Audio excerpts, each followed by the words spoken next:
ਸਊਦੀਆ ਜਾਣਾ ਪਿਆ ਤੇ ਜਾਓਗੇ? ਨਹੀਂ, ਅਸੀਂ ਉੱਥੇ ਕਿਉਂ ਮੰਗਣਾ? ਹੱਥੀ ਗੁਜ਼ਾਰਾ ਹੋ ਜਾਂਦਾ ਹੈ। ਅੱਲਾ ਦਾ ਸ਼ੁਕਰ। ਕਈ ਲੋਕ ਇੱਥੋਂ ਜਾ ਕੇ ਸਊਦੀਆ ਮੰਗਦੇ ਪਏ ਨੇ, ਬੜੇ ਵੈਲ ਸੈੱਟ ਹੈਗੇ ਨੇ। ਚੰਗੀ ਗੱਲ ਹੈ ਨਾ, ਸਾਡਾ ਤਾਂ ਇੱਥੇ ਗੁਜ਼ਾਰਾ ਹੁੰਦਾ ਪਿਆ। ਤੁਸੀਂ ਇੱਥੇ ਮੰਗੋਗੇ, ਤੁਸੀਂ ਨਹੀਂ ਜਾਓਗੇ ਸਊਦੀਆ? ਮਾਸ਼ਾਅੱਲਾ, ਸਊਦੀਆ ਤੋਂ ਜ਼ਿਆਦਾ ਕਮਾਈ ਕਰਦੇ ਪਏ ਹੋ ਤੁਸੀਂ। ਹਾਂ, ਬੜੀ ਕਮਾਈ ਕਰਨੇ, ਗੁਜ਼ਾਰਾ ही ਹੁੰਦਾ ਪਿਆ। हाँ, क्या करती हैं? मांगती हैं तो कितना गुजारा हो जाता है? कितने पैसे इकट्ठे हो जाते हैं? 600-700। 600-700? अच्छा बताओ, आप 600-700 रही हैं, मुझे लगता है ज़्यादा दिहाड़ी लग जाती है। नहीं, ज़्यादा कर इधर लुट पई होई जेरे मिलने ने इधरों। अच्छा, आप कभी सऊदिया गई हैं? नहीं, सऊदिया की लैन जाना, इधर ही गुजारा हो जाता साडा। आपको अगर सऊदिया में जाना पड़े, सऊदिया में जाके भीख ही मांगेंगी या खाली हज उमरा करके आएंगी?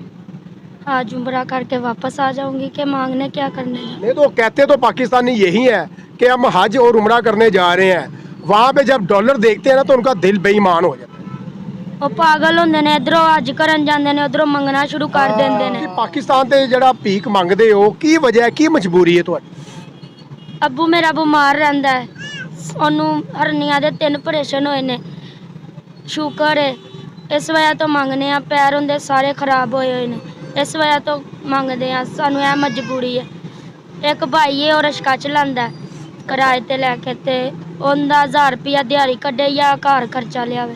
ਨਹੀਂ ਤੇ ਮੈਂ ਵੇਖਿਆ ਕਿ ਜ਼ਿਆਦਾਤਰ ਜਿਹੜੇ ਸਹਿਬੇ ਹਸੀਅਤ ਲੋਕ ਨੇ ਉਹ ਵੀ ਭੀਖ ਮੰਗਦੇ ਪਏ ਨੇ। ਇਹਦੀ ਕੀ ਰੀਜ਼ਨ ਹੈਗੀ ਹੈ? ਕਿਉਂ ਮੰਗਦੇ ਨੇ ਮੁਸਲਮਾਨ? ਸਾਡਾ ਪਾਕਿਸਤਾਨੀ ਭੀਖ ਕਿਉਂ ਮੰਗਦੇ ਨੇ? ਸਾਡਾ ਤਾਂ ਬੜਾ ਇਮੇਜ ਖਰਾਬ ਹੁੰਦਾ ਹੈ, ਬਾਹਰ ਸਊਦੀਆ ਦੁਬਈ ਬੜੀ ਇਨਸਲਟ ਹੁੰਦੀ ਹੈ ਸਾਡੀ। ਮੰਗਦੇ ਨੇ, ਕੋਈ ਮੰਗਦੇ ਨੇ, ਉਹਨਾਂ ਦੀ ਵੀ ਕੋਈ ਮਜਬੂਰੀ ਹੋਏਗੀ। ਕੋਈ ਆਪਣੇ ਸ਼ੌਂਕ ਤੋਂ ਮੰਗਦੇ ਨੇ, ਸਾਡੇ ਬੰਦੇ ਮਾਰ ਗਏ, ਸਾਡੇ फलाने हो गए, जान के ड्रामा करके मांगते। सारे बैगर ही इसमें शामिल हों। बैगर जो हैं मुख्तलिफ तरीके जो है ना, वो बैगर सिर्फ 1-2 नहीं जाते, जब भी जाते हैं वो ग्रुप्स वगैरह की शक्ल में जाते हैं। उनके पीछे एक पूरा फ्राडिया ग्रुप होता है, शामिल होता है कि यहाँ से उन्होंने विज़िट वीज़े पे गए उम्रा के लिए, वहाँ उन्होंने बाकायदा उन्होंने एजेंट होते हैं आगे 2-3 के, वो उन पर नज़र भी रख रहे होते हैं कि आपने फ़लाँ चौक पे जो है खड़े होना है, आपने फ़लाँ जगह पे खड़े होना है। फिर जो है उसको जब पैसा इकट्ठा करते हैं तो उसके बाद जो है ना वो वापस जो है उनको भेज दिया। जब इस किस्म की कार्रवाई करके पूरा इकट्ठा, उनका जो बजट होता है इतना हमने इकट्ठा करना है, वो इकट्ठा करके वापस आ जाते हैं। इस तरह का बड़े अफसोस से बात करनी पड़ रही है। बांग्लादेश भी है, अफगानिस्तान भी है, और भी हमारे इतने इस्लामिक कंट्रीज़ हैं, उन्हें सऊदीया जो है ख़त नहीं लिखता, और उन कंट्रीज़ के लोग जो हैं वो भीख मांगने नहीं जाते। अगर जाते भी होंगे तो इक्का दुक्का होंगे।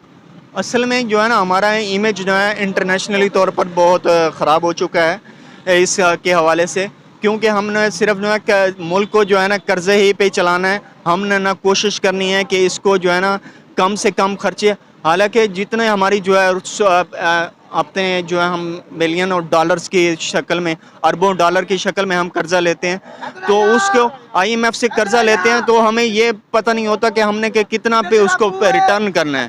सिर्फ हम इंटरेस्ट ही पे करते रहते हैं सारी वो जो है ना। अगर आप सऊदीया आपका वीज़ा बैन कर दे तो फिर पाकिस्तानी कहते हैं कि सऊदीया ने हमारे साथ ज़्यादती काटा। सऊदीया तो पहले ऐसा करेगा नहीं, क्योंकि उसे भी पता है कि हमारे जो है ये इस्लामिक मुल्क है, तो एक उनके साथ हमारे अच्छे मरासम हैं, अच्छे दोस्ताना ताल्लुकात हैं, वो इस तरह का जो है अमल नहीं करेगा। लेकिन हमें ये सोचना चाहिए, और हम बैन हो चुका है काफ़ी दफ़ा, सऊदीया ने बैन किया भी है, वो तो ठीक है, लेकिन हमारे लिए ये लम्हा फिक्री है कि हमें जो है इस बात पर सोचना चाहिए कि हमें जो है इस किस्म को एक्टिविटीज़ को ख़त्म होना चाहिए, और वहाँ से जो है जो सऊदीया में इस किस्म की एक्टिविटीज़ में शुमार हैं उनको भी जो है ना सज़ा मिलनी चाहिए। बैगर्स वगैरह जो इसमें शामिल हैं, और जो यहाँ से ग्रुप्स वगैरह की शक्ल में जाते हैं उनको भी जो है रोकथाम, उसकी भी रोकथाम करनी चाहिए, उनको सज़ाएँ देनी चाहिए। जब तक ये इस किस्म का अमल रोका नहीं जाता उस वक्त तक बैगर्स ये फ़कीरी इस किस्म का पेशा है, इसको ख़त्म नहीं किया जाए। बिस्मिल्लाहिर्रहमानिर्रहीम। अस्सलाम वालेकुम मेरे प्यारे दोस्तों, मैं हूँ आपका मेज़बान हना नासिर। D7 न्यूज़ में खुश आमदीद। सऊदीया की खबर है, हमारे उलमा कराम को, मजहबी स्कॉलर को ख़त लिख दिया सऊदीया ने कि आपके पाकिस्तानी आते हैं सऊदीया में हज उम्रे के लिए, लेकिन बदकिस्मती के साथ यहाँ पे आके भीख मांगते हैं। आखिरकार पाकिस्तानियों के साथ ही ऐसा क्यों हो रहा है? हम अपने बैगर को कब रोकेंगे और हमारी रिस्पेक्ट जो है वो पूरे दुनिया में ख़राब होती है? इसी मौजू पे बात करेंगे। भाई हमारे साथ मौजूद है। अस्सलाम वालेकुम। वालेकुम सलाम। सर, सऊदीया ने मजहबी स्कॉलर्स को, उलमा कराम को ख़त लिख दिया कि अपने बकारियों को लगाम डालें, हज उम्रे के लिए आते हैं यहाँ पे आके भीख मांगते हैं, ऐसा क्यों? मुफ्त में ज़्यादातर जो लोग होते हैं वो तो हज उम्रा की नीयत से जाते हैं। बाज़ औक़ात मैंने ऐसे भी लोग जो देखे हैं, एक मैं यूट्यूब पे जो है ना एक वीडियो देख रहा था कि उसमें एक माई थी, औरत थी जो 40-45 या 50-60 साल की उम्र की होगी। उसने घरों में बर्तन वगैरह मांज कर या घरों में काम काज करके अपना पैसा 2-2.5 लाख इकट्ठा किया और उम्रा के लिए गई। जब उसने तो उससे कुछ ऐसे लोग भी होते हैं जो हज उम्रा के लिए अपने पैसे से जाते हैं और करते हैं। ये ज़रूरी नहीं कि सारे बैगर ही इसमें शामिल हों। बैगर जो हैं मुख्तलिफ़ तरीके जो है ना, वो बैगर सिर्फ 1-2 नहीं जाते, जब भी जाते हैं वो ग्रुप्स वगैरह की शक्ल में जाते हैं। उनके पीछे एक पूरा फ्राडिया ग्रुप होता है, शामिल होता है कि यहाँ से उन्होंने विज़िट वीज़े पे गए उम्रा के लिए, वहाँ उन्होंने बाकायदा उन्होंने एजेंट होते हैं आगे 2-3 के, वो उन पर नज़र भी रख रहे होते हैं कि आपने फ़लाँ चौक पे जो है खड़े होना है, आपने फ़लाँ जगह पे खड़े होना है। फिर जो है उसको जब पैसा इकट्ठा करते हैं तो उसके बाद जो है ना वो वापस जो है उनको भेज दिया। जब इस किस्म की कार्रवाई करके पूरा इकट्ठा उनका जो बजट होता है इतना हमने इकट्ठा करना है, वो इकट्ठा करके वापस आ जाते हैं। इस तरह का कार्रवाई हो। सर, बड़े अफसोस से बात करनी पड़ रही है, बांग्लादेश भी है, अफगानिस्तान भी है, और भी हमारे इतने इस्लामिक कंट्रीज़ हैं, उन्हें सऊदीया जो है ख़त नहीं लिखता, और उन कंट्रीज़ के लोग जो हैं वो भीख मांगने नहीं जाते। अगर जाते भी होंगे तो इक्का दुक्का होंगे। असल में जो है ना हमारा इमेज जो है इंटरनेशनली तौर पर बहुत ख़राब हो चुका है इस के हवाले से, क्योंकि हमने सिर्फ जो है मुल्क को जो है ना कर्ज़े ही पे चलाना है। हमने ना कोशिश करनी है कि इसको जो है ना कम से कम खर्चे, हालांकि जितने हमारी जो है अपने जो है हम मिलियन और डॉलर्स की शक्ल में, अरबों डॉलर की शक्ल में हम कर्ज़ा लेते हैं, तो उसको IMF से कर्ज़ा लेते हैं तो हमें ये पता नहीं होता कि हमने कि कितना पे उसको रिटर्न करना है। सिर्फ हम इंटरेस्ट ही पे करते रहते हैं सारी वो जो है ना सारी ज़िंदगी। तो इसके लिए हमें जो है ना बाकायदा एक प्लान के तहत, बाकायदा एक पूरी जो है ना प्रोजेक्ट के तहत, एक पूरी प्लानिंग के तहत उसे जो है ना रिटर्न भी करना चाहिए IMF को। और IMF से जब तक हमारा छुटकारा नहीं हासिल कर सकते उस वक्त तक ना हमारा मुल्क तरक्की कर सकता है, ना हमारी इकोनॉमी स्ट्रॉन्ग हो सकती है। उसके लिए जो बैगर्स ज़्यादा से ज़्यादा होते जाएंगे, क्योंकि हमारे जो है ना हम इंडस्ट्रियाँ अब ख़त्म होती जा रही हैं।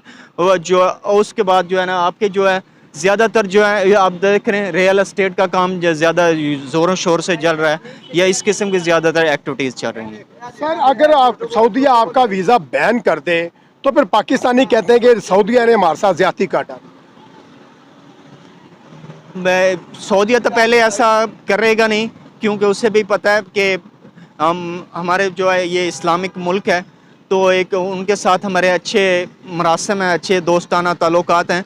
वो इस तरह का जो है अमल नहीं करेगा, लेकिन हमें ये सोचना चाहिए। और हम बैन हो चुका है काफ़ी दफ़ा, सऊदीया ने बैन किया भी है, वो तो ठीक है, लेकिन हमारे लिए ये लम्हा फिक्री है कि हमें जो है इस बात पर सोचना चाहिए कि हमें जो है इस किस्म को एक्टिविटीज़ को ख़त्म होना चाहिए, और वहाँ से जो है जो सऊदीया में इस किस्म की एक्टिविटीज़ में शुमार हैं उनको भी जो है ना सज़ा मिलनी चाहिए, बैगर्स वगैरह जो इसमें शामिल हैं। और जो यहाँ से ग्रुप्स वगैरह की शक्ल में जाते हैं उनको भी जो है रोकथाम, उसकी भी रोकथाम करनी चाहिए, उनको सज़ाएँ देनी चाहिए। जब तक ये इस किस्म का अमल रोका नहीं जाता उस वक्त तक बैगर्स ये फ़कीरी इस किस्म का पेशा है, इसको ख़त्म नहीं किया जा सकता। थैंक यू, बड़ा अच्छा लगा। जी नाज़रीन, एक और बच्ची हमारे साथ मौजूद है जो कि मजबूरी की हालत में रात के इस पहर में आके भीख मांग रही है। गुर्बत बेशुमार है, बिजली के बिल, घर का राशन, घर के खर्चे पूरे नहीं हो रहे। अस्सलाम वालेकुम। वालेकुम सलाम। क्या नाम है आपका? रिमशा। क्या करती हैं? मांगती मांगती हैं तो कितना गुजारा हो जाता है, कितने पैसे इकट्ठे हो जाते हैं? 600-700। 600-700। अच्छा बताओ, आप 600-700 रही हैं, मुझे लगता है ज़्यादा दिहाड़ी लग जाती है। नहीं, ज़्यादा करे इधर लुट पई होई जेरे मिलने ने इधरों। अच्छा, आप कभी सऊदीया गई हैं? नहीं, सऊदीया की लैन जाना, इधर ही गुजारा हो जाता साਡਾ। आपको अगर सऊदीया में जाना पड़े, सऊदीया में जाके भीख ही मांगेंगी या खाली हज उम्रा करके आएंगी? हज उम्रा करके वापस आ जाऊंगी कि मांगने क्या करने जाऊं? नहीं तो कहते तो पाकिस्तानी यही है कि हम हज और उम्रा करने जा रहे हैं, वहाँ पे जब डॉलर देखते हैं ना तो उनका दिल बेईमान हो जाता है। ਉਹ ਪਾਗਲ ਹੁੰਦੇ ਨੇ, ਇਧਰੋਂ ਅੱਜ ਕਰਨ ਜਾਂਦੇ ਨੇ, ਉਧਰੋਂ ਮੰਗਣਾ ਸ਼ੁਰੂ ਕਰ ਦਿੰਦੇ ਨੇ। ਅਸੀਂ ਕੀ ਉਧਰ ਅੱਜ ਕਰਨ जाना कि उधर मंगना शुरू कर देना। अच्छा रिमशा, आपने देखा कि सऊदीया में बेशुमार पाकिस्तानी भिखारी भी हैं जो वहाँ पे जाके भीख मांग रहे हैं। हो गए। क्यों मांगते हैं भीख जाके? उन्होंने भी कोई मजबूरी होएगी उधर जाके, जेड़े मंगते ने तेंगते ने। कोई मजबूरी वास्ते ही मंगदा, कोई शौकिया तो तेरी कोई भी नहीं मंगदा। अच्छा, तुसी पाकिस्तान ते जड़ा भीख मंगदे हो, की वजह है, की मजबूरी है तुहाडी? अब्बू मेरा बीमार रहंदा है, ਉਹਨੂੰ ਹਰਨੀਆਂ ਦੇ 3 ਆਪਰੇਸ਼ਨ ਹੋਏ ਨੇ। ਸ਼ੂਗਰ ਹੈ, ਇਸ ਵਜ੍ਹਾ ਤੋਂ ਮੰਗਨੇ ਆ। ਪੈਰ ਹੁੰਦੇ ਸਾਰੇ ਖਰਾਬ ਹੋਏ ਹੋਏ ਨੇ, ਇਸ ਵਜ੍ਹਾ ਤੋਂ ਮੰਗਦੇ ਆ। ਸਾਨੂੰ ਇਹ ਮਜਬੂਰੀ ਹੈ। ਇੱਕ ਭਾਈ ਹੈ, ਉਹ ਰਿਕਸ਼ਾ ਚਲਾਉਂਦਾ ਕਿਰਾਏ ਤੇ ਲੈ ਕੇ, ਤੇ ਉਹਦਾ 1000 ਰੁਪਇਆ ਦਿਹਾੜੀ ਕੱਢੇ ਜਾਂ ਘਰ ਖਰਚਾ ਲਿਆਵੇ। ਇਹ ਤੇ ਮੈਂ ਵੇਖਿਆ ਕਿ ਜ਼ਿਆਦਾਤਰ ਜਿਹੜੇ ਸਹਿਬੇ ਹਸੀਅਤ ਲੋਕ ਨੇ ਉਹ ਵੀ ਭੀਖ ਮੰਗਦੇ ਪਏ ਨੇ। ਇਹਦੀ ਕੀ ਰੀਜ਼ਨ ਹੈਗੀ ਹੈ? ਕਿਉਂ ਮੰਗਦੇ ਨੇ ਮੁਸਲਮਾਨ? ਸਾਡਾ ਪਾਕਿਸਤਾਨੀ ਭੀਖ ਕਿਉਂ ਮੰਗਦੇ ਨੇ? ਸਾਡਾ ਤਾਂ ਬੜਾ ਇਮੇਜ ਖਰਾਬ ਹੁੰਦਾ ਹੈ ਬਾਹਰ, ਸਾਊਦੀਆ, ਦੁਬਈ, ਬੜੀ ਇਨਸਲਟ ਹੁੰਦੀ ਹੈ ਸਾਡੀ। ਮੰਗਦੇ ਨੇ, ਕੋਈ ਮੰਗਦੇ ਨੇ, ਉਹਨਾਂ ਦੀ ਵੀ ਕੋਈ ਮਜਬੂਰੀ ਹੋਏਗੀ। ਕੋਈ ਆਪਣੇ ਸ਼ੌਂਕ ਤੋਂ ਮੰਗਦੇ ਨੇ, ਸਾਡੇ ਬੰਦੇ ਮਾਰ ਗਏ, ਸਾਡੇ ਫਲਾਣੇ ਹੋ ਗਏ, ਜਾन के ड्रामा करके मांगते हैं। जैसा कि सऊदीया ने पाकिस्तान के ऊपर बैन कर दिया कि पाकिस्तानी जाते हैं हज उम्रे के लिए, वहाँ पे जाके भीख मांगते हैं, ये सच है गलत है? नहीं, ਅਸੀਂ उधर नहीं मांगते। सऊदीया में जाते हैं कि नहीं जाते पाकिस्तानी भीख मांगने? नहीं। क्यों नहीं मांगते? हमने खुद देखा है, यहाँ पे जाएंगे हज उम्रा करने के लिए, वहाँ पे जाके भीख मांगेंगे। नहीं। ਤੁਸੀਂ ਕਿਵੇਂ ਕਹਿ ਸਕਦੇ ਹੋ ਕਿ ਨਹੀਂ? ਤੁਹਾਡੇ ਮਹੱਲੇਦਾਰ ਨਹੀਂ ਗਏ ਪਿਛਲੇ ਦਿਨਾਂ ਦੇ ਵਿੱਚ ਸਾਊਦੀਆ ਤੋਂ ਭੀਖ ਮੰਗਣ? ਨਹੀਂ, ਇੱਧਰ ਹੀ ਸਾਡਾ ਗੁਜ਼ਾਰਾ ਹੁੰਦਾ। ਅੱਛਾ, ਤੇਰੇ ਗੁਜ਼ਾਰਾ ਵੈਰੀ ਗੁੱਡ। ਕਿੰਨੇ ਪੈਸੇ ਕਮਾ ਲੈਂਦੇ ਹੋ? ਆਹੇ 500, 600, 800। ਅਸੀਂ ਤਾਂ ਸੁਣਿਆ ਕਿ ਪਾਕਿਸਤਾਨ ਦੇ ਭਿਖਾਰੀ ਜਿਹੜੇ ਨੇ ਰੋਜ਼ ਦਾ 5-5, 6-6 ਹਜ਼ਾਰ ਰੁਪਏ ਕਮਾ ਰਹੇ ਨੇ। ਲੁੱਟ ਪਾਉਂਦੇ ਨੇ ਨਾ। ਕਿਵੇਂ ਲੁੱਟ ਪਾਉਂਦੇ ਨੇ? ਉਹੀ ਵਿਚਾਰੇ ਕੋਈ 50 ਦੇ ਦੇਣ, 100 ਦੇ ਦੇਣ, 10 ਦੇ ਦੇਣ, ਇੰਨੇ ਦੇ ਕੇ ਜਾਂਦੇ, ਹੋਰ ਇਹਨਾਂ ਨੇ ਕੀ ਦੇਣਾ। क्यों मांगते हो? ये मजबूरी है। मजबूरी नहीं, की मजबूरी है? नहीं, मुझे बताए ना की मजबूरी है? मजबूरी कादी ਆਹੀ ਕਮਾਉਣ ਵਾਲਾ ਕੋਈ ਨਹੀਂ। ਫਿਰ ਤੁਹਾਡਾ ਬੰਦਾ ਨਹੀਂ ਕਮਾਉਂਦਾ? ਨਹੀਂ, ਬਿਮਾਰ ਹੈ। ਕਿੰਨੇ ਅਰਸੇ ਤੋਂ ਬਿਮਾਰ ਹੈ? ਹੁਣ ਤੋਂ ਬਾਵਾ ਚੱਕਰ ਹੋ ਗਿਆ। ਵਾਹਵਾ ਸਾਲ ਹੋ ਗਏ ਨੇ। ਤੇ ਜਦੋਂ ਤੱਕ ਉਹ ਬਿਮਾਰ ਰਹੇਗਾ, ਸਾਡੇ ਪਾਕਿਸਤਾਨੀ ਇੱਕ ਤੇ ਬਿਮਾਰ ਬੜੇ ਹੁੰਦੇ ਨੇ। ਤੇ ਚੰਗੀ ਗੱਲ ਨਹੀਂ, ਬਿਮਾਰ ਹੋ ਜਾਣ ਸਾਰੇ ਹੀ। ਨਹੀਂ ਤੇ ਫਿਰ ਬਿਮਾਰ ਹੋ ਕੇ ਬੁੱਢੀਆਂ ਨੂੰ ਕਹਿੰਦੇ ਜਾ ਕੇ ਮੰਗੋ ਜਾ ਕੇ। ਹਾਂ, ਜਦੋਂ ਉਹਨਾਂ ਦੀਆਂ ਮੰਗਣ ਪੈ ਜਾਣਗੇ ਤਾਂ ਉਦੋਂ ਪਤਾ ਲੱਗੇਗਾ।